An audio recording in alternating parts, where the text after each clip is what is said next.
Hello, my name is Stephen Kay and I'm the Archaeology Officer at the British School at Rome. In this short presentation, I will discuss the challenges of archaeological prospection in complex urban environments, in particular within the framework of the ERC-funded Rome Transform project. My research interests lie in landscape archaeology and principally in archaeological prospection and its application to Roman urbanism. Since the late 1990s, I've been practicing archaeological geophysics in Italy, as well as in the Eastern Mediterranean at classical sites, as well as in North Africa. I have also jointly run excavations at Segni in Lazio, at Pompeii, and at a Roman villa in the Molise. Since around 2003, the British School at Rome, previously in collaboration with Southampton University, has offered a bespoke archaeological prospection service, supporting the research of colleagues from throughout the world. This experience we are now applying to the ERC-funded Rome Transform project. The British School at Rome, established in 1901, is a centre for research on the archaeology, history and culture of Italy for contemporary art and architecture. We are one of 7 British international research institutes which receives UK government funding through the British Academy. Our mission is to promote the knowledge of and deep engagement with all aspects of art, history and culture of Italy by scholars and fine artists from Britain and the Commonwealth, and to foster international and interdisciplinary exchange. To do this, we offer a number of residential scholarships and fellowships to artists and scholars, as well as hosting a rich programme of events and participating in major international research projects. In this short presentation for the Rome Transform project, I will briefly describe some of the challenges we face in conducting archaeological geophysics in the heart of the most populous city in Italy. I will then describe the methods we have used to undertake the geophysics research and the solutions we have found to obtain the best and most precise data. The Rome Transform project is studying 13.7 kilometers squared in the Eastern Caelian from the 1st to the 8th century CE. This incorporates major monuments and complexes such as the Neronian Aqueduct, a branch of the Aqua Claudia, the 3rd century Aurelian walls, and the Caesarean Palace. In total, the geophysical prospection will cover approximately 68 hectares, comprising municipal parks, playgrounds, formal gardens and roads.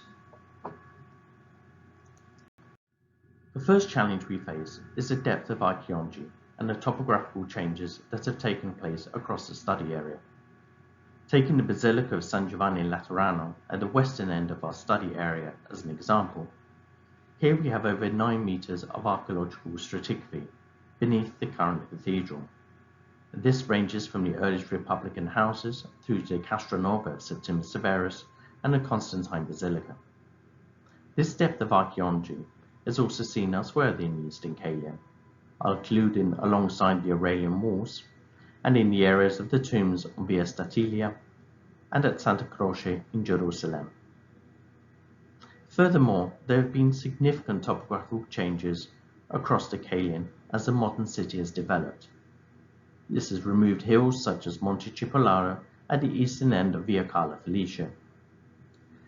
Clear changes in ground level have also taken place across the study area and are visible in areas such as along Via Emanuele Filiberto, underneath which lies the Linea B underground. Then there is the challenge of working in the capital city of Italy. On this slide, I've listed some of the most common challenges we face in archaeological prospection in urban areas. All geophysical techniques are in some way affected by buried surfaces, the effect of which can be mitigated when detailed plans exist mapping their location. Sadly, plans are not always up to date, and many pipes and cables are buried with no record of their location. Unlike open greenfield sites, in Rome we have the complexity and depth of many chronological phases. Whereas Etruscan and Roman sites in central Italy such as Vulci, Fileri Novi, Lucas Veroni and Vey, which have all been recently mapped in high resolution using ground penetrating radar or magnetometry. These sites are at a shallow depth and have fewer phases. In Rome, we must deal with a very complicated stratigraphy, which is difficult enough to understand through excavation, let alone through non-invasive techniques, which are also influenced by other disturbances which I've listed here. We're extremely fortunate that by working in the centre of Rome, there are many maps and plans that exist of the city, on which have been collated by other members of the project team. The challenge is therefore to integrate these with modern cartography, again for which different types exist, so as to be able to use these to help with the interpretation of the geophysical data. The project uses the cartographic system of Monte Mario 2 as its base, in line with the current ArchaeoCitar database. So there's also the problem of bringing all of these sources into the same geographic coordinate system. As has been discussed in a 10-minute talk by the project PI Professor Ian Haynes, Rome Transformed is drawing on many techniques in order to record and better understand the archaeology of the area. A challenge is also therefore to integrate all of these data sources, such as structure from motion from drone photography and laser scanning point clouds, with the geophysical data. The complexity of working in a modern urban environment means that the choice of geophysical techniques is limited, dictated perhaps by what will work rather than what by necessarily is the most suitable. For Rome Transformed, we have drawn heavily on ground penetrating radar, also known as GPR. It is not that this is particularly suited for all of our areas, rather that it performs better than the other techniques. For the project, we have deployed a number of different types and frequencies of antenna aimed at investigating different depths. For instance, in the gardens of Villa Volkonski, the residence of the British ambassador to Italy and San Marino, there is also known overburden of soil, illustrated by depth of the burial of the columbarium of Tiberius Claudius Vitalis. Therefore, a low-frequency antenna, such as a 200 MHz antenna, was used, such as in the photo on the left. And this area will also be investigated with a 70 MHz antenna.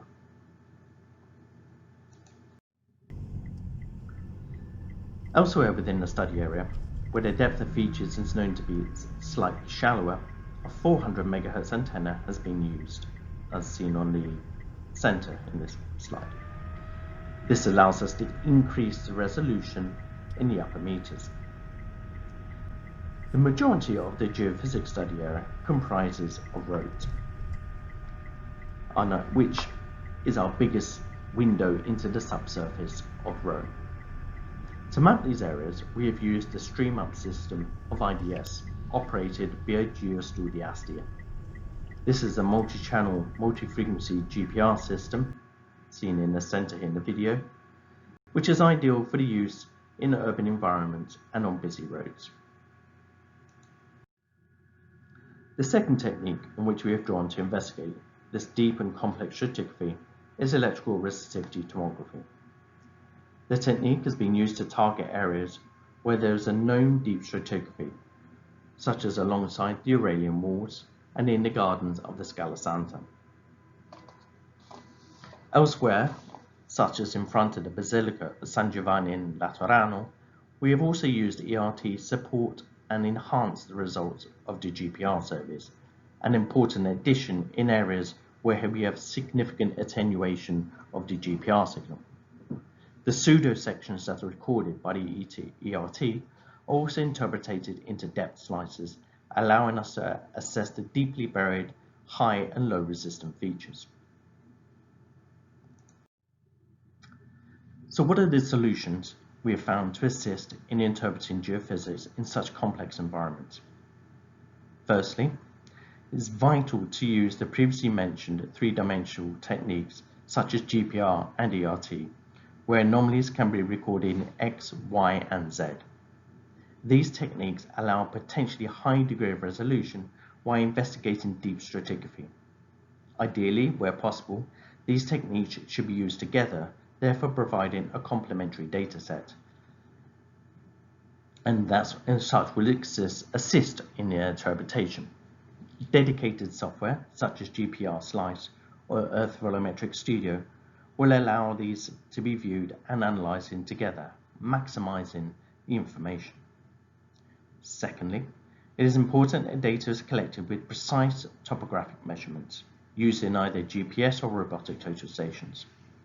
The precise location is fundamental when we seek to interpret such a complex subsoil and compare our results with the cartography or existing hypothesis of location of structures. Thirdly, the collation of all known information about an area is fundamental, ranging from the maps of modern services, excavation information, or previously created cartography and plans. This will allow a better and more accurate interpretation of the geophysics data. Next, where possible, as it is for the Rhone Transform project, is to conduct a targeted borehole analysis. The information retrieved by the cores will assist in better understanding the geology as well as the potential depth of features. Likewise, where previous drilling has already taken place, access to this information will give great support to the interpretation of features. Finally, the creation of a 3D platform to manage, integrate and visualize this data together with that recorded by other techniques such as laser scanning is fundamental. For the Rhone Transform project, we have structured our data collection and choices system with the aim of integrating all of our information within a geographical information system.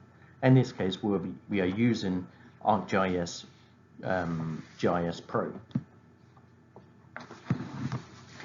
It can be seen that there are many challenges to undertake geophysical prospection of modern, densely populated urban areas. Whilst the techniques exist to record shallow features, such as surface, the challenge is to extract archaeological information from deeply lying contexts. The techniques of GPR and ERT are highly suitable for this form of analysis, allowing the interpretation of anomalies in highly complex environments. I've provided here a list of publications arising so far from our research in the area of San Giovanni, principally the surveys conducted by my colleague Salvatore Piero, which are published in the new BSR study series called The Basilica of San John Lateran into 1600. If you wish to learn more about the geophysical prospection services of the BSR, or in the future see the results of the prospection that we are currently undertaking, please have a look at the Rhone Transform project, a link to which is on this slide, as well as subscribe to our YouTube channel. And so please regularly check our update to see what research we've been doing. Thank you for listening.